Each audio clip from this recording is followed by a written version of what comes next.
تیرے نال دا۔ تو یہاں قلم بھی بے بس ہے، لوح بھی بے بس ہے، یہاں زبانیں بھی بے بس ہیں۔ تو ہم تعریف کرتے ہیں تو ہمارے لیے محبتوں کے جذبات دلوں میں پیدا ہوتے ہیں۔ تو مجھے حضرت حسان بن ثابت یاد آتے ہیں، وہ حضور کی مدح لکھنے کے بعد بولے ما ان مدحت محمدا بمقالتی لیکن مدحت مقالتی بمحمد صلی اللہ علیہ وسلم۔ لوگوں میں اپنے شعروں سے حضور کی تعریف کیا کروں گا، حضور کے نام سے میرے شعروں میں حسن پیدا ہو جاتا ہے۔ لوگ کہتے ہیں یہ شاعر خوش خصال ہے، یہ بڑا اچھا لکھتا ہے، تو میرے شعروں میں جب حضور کا نام آتا ہے تو میرے شعروں میں حسن پیدا ہو جاتا ہے۔ کانٹوں کا بھی مل پڑ جاتا ہے جب وہ گلدستے میں آ جاتے ہیں، اور پتے بھی اسی بھاؤ بکتے ہیں جب وہ گلدستے میں آ جاتے ہیں۔ تو جب میرے شعروں میں جا بجا حضور کا نام آتا ہے تو میرے شعروں میں حسن پیدا ہوتا ہے، جمال پیدا ہو جاتا ہے۔ تو یہ ساری مٹھاس تو حضور کے نام کی ہے، یہ ساری خوشبو تو حضور کے نام کی ہے۔ ڈاکٹر اسحاق نے کہا تھا تینوں سینے دی میں ٹھنڈا کھاں، تینوں سینے دی میں ٹھنڈا کھاں، شہد گلاب تے کھانڈا کھاں۔ اتنا میٹھا نام ہے حضور کا، تو اس کا جتنی بار بھی تکرار کرو، جتنی بار بھی تکرار کرو، ایک نیا لطف ملتا ہے، نیا حظ ملتا ہے۔ ایک بات کو بار بار بیان کریں گے طبیعت میں اکتاہٹ محسوس ہوگی، یہ ایک فطرت ہے انسان کی۔ وہ کسی نے کہا تھا مکرر گرچہ سحر آمیز باشد، طبیعت را ملال انگیز باشد۔ جو چیز بار بار بیان کی جا رہی ہو اس میں جادو کا اثر بھی ہو تو طبیعت پر بوجھ بنتی ہے، لیکن ایک نام محمد صلی اللہ علیہ وسلم اتنا میٹھا ہے، کروڑ بار بھی لو ہر بار نیا لطف نصیب ہوتا ہے، ہر بار نیا سرور ملتا ہے، ہر بار نئی کیفیات نصیب ہوتی ہیں۔ یہ اس نام کی برکات ہیں۔ تو اہل ایمان اس نام کا تکرار کر کے ہم نے جب سے ہوش سنبھالا ہے یہ نام سنتے آئے، لیکن کبھی بھی جو ہے وہ طبیعت بھری نہیں ہے، بلکہ طبیعت سے حال من مزید کے نعرے آتے ہیں کہ یہ اور نام لیا جائے، اس کا تکرار ہو، اس کی خوشبو پھیلے۔ یہ اتنی میٹھی خوشبو ہے اس نام کی، اور اتنی رحمتیں پھوٹتی ہیں اس نام سے، اتنی ضیائیں نکلتی ہیں اس نام سے کہ یہ نام لینے والا دنیا اور آخرت میں سرخرو ہو جاتا ہے۔ یہ نام کوئی کام بگڑنے نہیں دیتا، بگڑے بھی بنا دیتا ہے بس نام محمد صلی اللہ علیہ وسلم۔ تو طبیعتوں میں سرشاریاں پیدا ہو جاتی ہیں، اور روح میں تراوت اترتی ہے، ٹھنڈک اترتی ہے، تسکین کے قافلے اترتے ہیں، من میں چراغاں ہو جاتا ہے جب کسی کے لبوں پر یہ پیارا اور میٹھا نام آئے۔ یہ انور مسعود صاحب ہیں تو مزاحیہ شاعر، لیکن نعت لکھنے پہ آئے تو قلم توڑ دیا۔ ان کا نام لبوں پر آئے، میٹھا میٹھا منہ ہو جائے۔ اس کو کہتے ہیں سہل ممتنع، کہ لکھنے بیٹھو تو لکھا نہ جائے، اور سنو تو کہو یہ تو آسان ہے، اور یہ کمال ہوتا ہے شاعری کا۔ تو یہ سہل ممتنع کے اشعار ہیں۔ ان کا نام لبوں پر آئے، میٹھا میٹھا منہ ہو جائے۔ یہاں میٹھا میٹھا کا تکرار بھی حسن پیدا کر رہا ہے۔ ان کا نام لبوں پر آئے، میٹھا میٹھا منہ ہو جائے۔ ان کے بول بہاروں جیسے اور اصحاب ستاروں جیسے، ان سا پیارا اور نہ کوئی، ان سے بچھڑ کے لکڑی روئی، جب وہ سیر کو جایا کرتے سر پہ بادل سایہ کرتے۔ اتنا میٹھا نام ہے، اتنا پیارا نام ہے، تو ساری زندگی بھی اس نام کا تکرار کرتے رہو تو حق کے شکر ادا نہ ہو۔ اور پھر میری اور آپ کی خوش بختی کہ ہمیں حضور کا امتی بنایا گیا، اور ہم کتنے فخر سے نام لیتے ہیں کہ حضور ہمارے آقا ہیں۔ یہ ناز ہے نا ہمیں، میری خوش قسمتی میں تیرا امتی۔ آرزویں کی، تمنائیں کی لوگوں نے، 12 نبیوں کی آرزویں مذکور ہیں، انہوں نے تمنا کی، باقی امتیں، قومیں اور نبیوں کی ٹیمیں منتظر رہی۔ کوئی کہہ رہا اسمہ المتوکل، اس کا نام متوکل ہوگا۔ کوئی کہتا ہے لیسا بفظ ولا بغلظ، ترشرو نہیں ہوگا، سخت مزاج نہیں ہوگا۔ کوئی ہاتھ پھیلا کے کہہ رہا ہے ربنا وابعث فیہم رسولا، مالک آنکھیں بوڑھی ہو گئیں اب اس پیارے کو بھیج بھی دے۔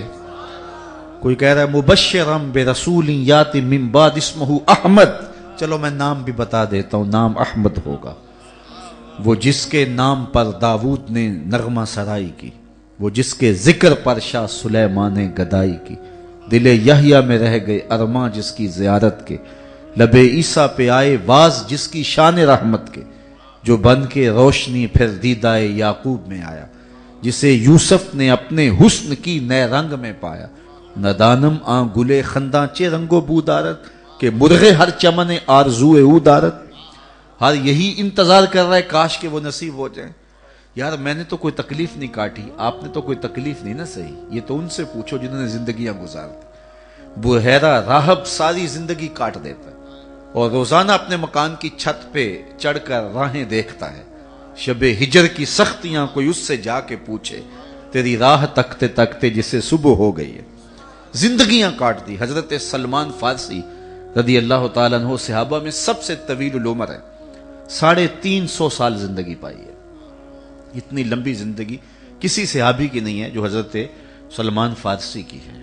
یہ ایک مجوسی کے بیٹے تھے اور فارس میں رہتے تھے اور بڑے امیر کبیر خاندان سے تعلق رکھتے تھے۔ یہ اپنے باغوں میں جاتے، راستے میں ایک راہب کا کٹیا تھا، یہ اس کے پاس رکنے لگے۔ وہ نصرانی تھا، اس کی باتیں وحی کی خوشبو لیے ہوئی تھی، تو ان کو اس کی باتیں اچھی لگنے لگی، اس کے پاس بیٹھنے اٹھنے لگے۔ اس کے باپ کو پتہ چلا تو اس نے کہا کہ آپ اس کے پاس نہ بیٹھا کریں، ہم مجوسی ہیں، آتش پرست ہیں، اور یہ نصرانی ہے، ہمارا اس سے کیا سروکار۔ لیکن اس کی باتوں میں خوشبو اتنی تھی کہ وہ کہتے ہیں میں باپ کے منع کرنے کے باوجود رک نہ پایا، میرے باپ نے سختی کی تو میں نے گھر چھوڑ دیا اور حق کی تلاش میں نکل کھڑا ہوا۔ پھر میں نے جا کے ایک پادری کی خدمت کی اور میں نے ایک طویل عرصہ اس کی خدمت میں گزارا۔ جب اس کا آخری وقت آیا تو اس نے مجھے تنہائی میں بلایا اور بلا کے کہا کہ تو نے میری بڑی خدمت کی ہے، بڑی نوکری کی ہے، تو میں اب اس دنیا سے رخصت ہو رہا ہوں، میری تدفین کے بعد تو غموریہ چلے جانا، وہاں کا راہب خدا رسیدہ ہے اور اس کی قربت میں وقت گزارنا تجھے خیر مل جائے گی۔ کہتے ہیں وہ واقع انتقال کر گیا، میں نے خیر اس کی تدفین کی اور غموری آ گیا۔ جو نشانی بتائی تھی وہ راہب پادری مجھے مل گیا اور میں نے اس کی خدمت کرنا شروع کر دی اور زندگی کا ایک طویل عرصہ میں نے اس کی نوکری کی۔ جب اس کا بھی آخری وقت آیا تو اس نے بھی مجھے خلوت میں بلا کے کہا کہ تو نے میری بڑی خدمت کی ہے اور تو حق کا متلاشی ہے، اب کوئی ایسا شخص نہیں ہے جس کے پاس میں تجھے بھیجوں، لیکن میں تجھے کہتا ہوں کہ میری تدفین کے بعد تو یثرب چلے جانا، نبی آخر زمان کے ظہور کا وقت قریب آ گیا اور وہ وہاں ہجرت کر کے آئیں گے۔ کہتے ہیں میں نے اس کو کہا کہ کوئی شخص بھی تو ادعائے نبوت کر سکتا ہے، میں نے کتنا طویل سفر کاٹا ہے اور کہاں سے چلا ہوں، تو کہیں میں دھوکہ نہ کھا جاؤں، مجھے نشانی بتاؤ۔ اس نے کہا 3 نشانی ہیں۔ ایک نشانی یہ ہے کہ وہ صدقہ قبول نہیں کرے گا، دوسری نشانی یہ ہے وہ ہدیہ رد نہیں کرے گا، تیسری نشانی یہ ہے اس کے 2 کندھوں کے درمیان مہر نبوت ہوگی۔ کہتے ہیں وہ واقعی انتقال کر گیا اور میں نے اس کی تکفین کی، تدفین کی، اور پھر میں یثرب کی جانب عازم سفر ہوا۔ مجھے ایک قافلہ مل گیا اور انہوں نے کہا کہ ہم یثرب جا رہے ہیں، میں نے کہا مجھے بھی ساتھ لے جاؤ۔ انہوں نے مجھے اپنے ساتھ لے لیا اور پھر مجھے پکڑ کے اپنا غلام بنا لیا، لیکن مہربانی یہ کی کہ بیچا جا کے یثرب میں، کبھی عرش پر کبھی فرش پر، کبھی ان کے در کبھی در بدر، غم عاشقی تیرا شکریہ میں کہاں کہاں سے گزر گیا۔ تو ایک یہودی کے ہاتھوں انہوں نے مجھے فروخت کر دیا اور اس نے مجھے اپنا غلام بنا لیا اور کام کاج پہ لگا لیا۔ میں نے کہا کہ یہ غلامی مجھے قبول ہے اور میں اس دن کے انتظار میں تھا جب حضور تشریف لائیں۔ کہتے ہیں ایک دن میں باغ میں کھجوریں توڑ رہا تھا کہ فضاؤں میں خوشبو پھیل گئی اور طلع البدر علینا کے نغموں کی آواز سنائی دینے لگی۔ میں سمجھ گیا یہ ہوائیں بتاتی ہے وہ آنے والا آ گیا، تو میں نے چھلانگ لگائی اور دوڑ پڑا۔ میرے آقا نے سمجھا غلام بھاگ گیا، اس نے پیچھے سے دوڑ کے مجھے پکڑ لیا۔ میں نے اس کو کہا کہ میں بھاگا نہیں ہوں، میں نوکر تیرا ہی ہوں، لیکن سن، دل نوکر کسی اور کا ہے۔